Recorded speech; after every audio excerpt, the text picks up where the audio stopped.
کراچی کے ساتھ بلوچستان میں بھی زلزلے کے جھٹکے۔ زلزلہ پیما مرکز کے مطابق پستی میں زلزلے کی شدت ریکٹر اسکیل پر 4.9 ریکارڈ ہوئی۔ 6:24 پر آنے والے زلزلے کی گہرائی 14 کلومیٹر پستی کے جنوب مغرب میں 40 کلومیٹر کی دوری پر تھی۔ کراچی کے ضلع ملیر میں بھی آج صبح پھر زلزلے کے جھٹکے محسوس کیے گئے۔ زلزلے کی شدت 3.2 تھی۔ 35 کلومیٹر کی گہرائی میں زلزلے کا مرکز کراچی کے شمال میں 12 کلومیٹر کے فاصلے پر تھا۔ 1 جون سے اب تک کراچی میں 39 بار زلزلوں کے جھٹکے محسوس کیے گئے۔ ایران پر اسرائیلی جارحیت۔ بھارتی سرکاری میڈیا کے اسرائیل کے حق میں فیک رپورٹنگ بے نقاب۔ ایران پر اسرائیلی جارحیت پر بھارتی سرکاری میڈیا دوردرشن گمراہ کن رپورٹنگ کے ذریعے اسرائیل کی تعریفیں کرنے لگا اور اسرائیلی حملے کی جھوٹی ویڈیوز نشر کر کے دنیا کو گمراہ کرنے کی کوشش کر رہا ہے۔ نیوز کاسٹر کا کہنا تھا کہ اسرائیلی حملے سے ایران کانپ اٹھا۔ بھارتی مفکر سندیپ منودھنے کا کہنا تھا کہ یہ بھارت کا قومی نشریاتی ادارہ ہے جو عوام کے ٹیکس سے چلتا ہے۔ ایران بھارت کا دوست ہے، ایسے حساس موقع پر جھوٹی ویڈیو چلانا غیر ذمہ دارانہ صحافت ہے۔ ایران کے خلاف منفی تاثر پیدا کرنا بھارت کی دوغلی سفارتکاری کو ظاہر کرتا ہے۔ ایران کا ایک اور اسرائیلی لڑاکا طیارہ F-35 مار گرانے کا دعویٰ۔ ایرانی تسنیم نیوز ایجنسی کے مطابق ایرانی فوج کے فضائی دفاع نے اسرائیلی حکومت کے ایک اور F-35 لڑاکا طیارے کو مار گرایا ہے جو ملک کی فضائی حدود میں گھس آیا تھا۔ لڑاکا طیارے کا پائلٹ باہر نکل گیا تھا۔ گزشتہ روز بھی ایران نے اپنی سرزمین پر 2 اسرائیلی جنگی طیارے مار گرانے اور خاتون پائلٹ گرفتار کرنے کا دعویٰ کیا تھا۔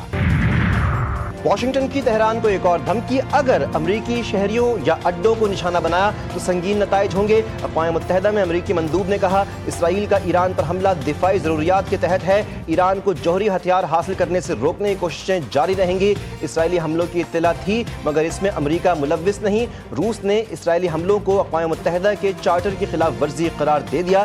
جوہری مذاکرات کو نقصان پہنچانے اور خطے میں تناؤ بڑھانے والے حملوں کی فوری روک تھام اور سلامتی کونسل سے مؤثر مداخلت کا مطالبہ۔ ایران کی سرخ لکیر کو چھیڑا تو نیست و نابود کر دیں گے۔ پاسداران انقلاب کا انتباہ، کہا ایران کی سیکیورٹی ریڈ لائن ہے، کسی بھی حملے کا فیصلہ کن جواب دیں گے۔ 150 اسرائیلی اہداف کو بیلسٹک میزائلوں اور ڈرون سے تباہ کر دیا، فیصلہ کن جواب کی شروعات کر دی۔ ایرانی فضائیہ نے مقبوضہ علاقوں میں بیلسٹک میزائلز اور ڈرون سے حملہ کیا۔ یہ وہی تنصیبات ہیں جہاں سے ایران اور فلسطین پر بمباری کی جاتی ہے۔ نتنیاہو کا نیا کارنامہ، ایران کے میزائل فضا میں، سچائی زمین میں دفن، شہریوں پر حملہ ہوا یا بیانات پر فیصلہ آئرن ڈوم کرے گا۔ اسرائیلی وزیراعظم نتنیاہو نے دعویٰ کیا کہ ایران کے زیادہ تر بیلسٹک میزائلوں کو فضا میں تباہ کر دیا۔ ایران کا تاریخی وار، حماس کا خراج تحسین صہیونی غرور راکھ ہوا، مظلوموں کی للکار گونج اٹھی۔ فلسطینی تنظیم کے سینئر رہنما کا کہنا ہے کہ ایران نے اسرائیل کے اندر اہداف کو کامیابی سے نشانہ بنایا اور آئرن ڈوم اور جیبر سلنگ جیسے دفاعی نظام بری طرح ناکام ہو گئے۔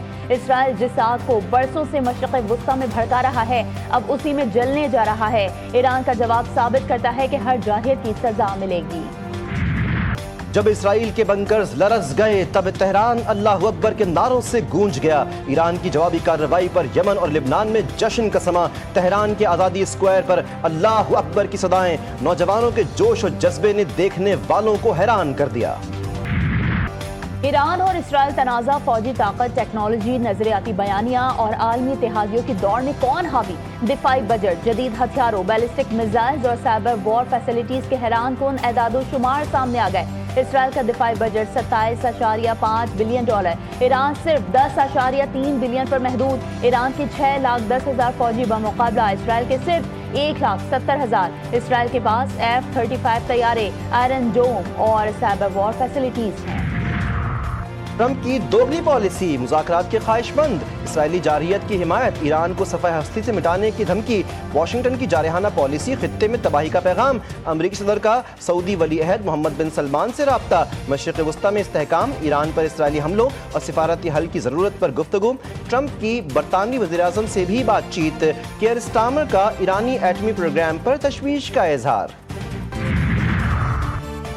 چین کا بھی اسرائیلی دہشت گردی پر تشویش کا اظہار، اسرائیل کی ایرانی خود مختاری کے خلاف ورزی اور جوہری تنصیبات پر حملے کی شدید مذمت، مشرق وسطیٰ میں تنازعات کی توسیع کی سخت مخالفت۔ اقوام متحدہ میں سفیر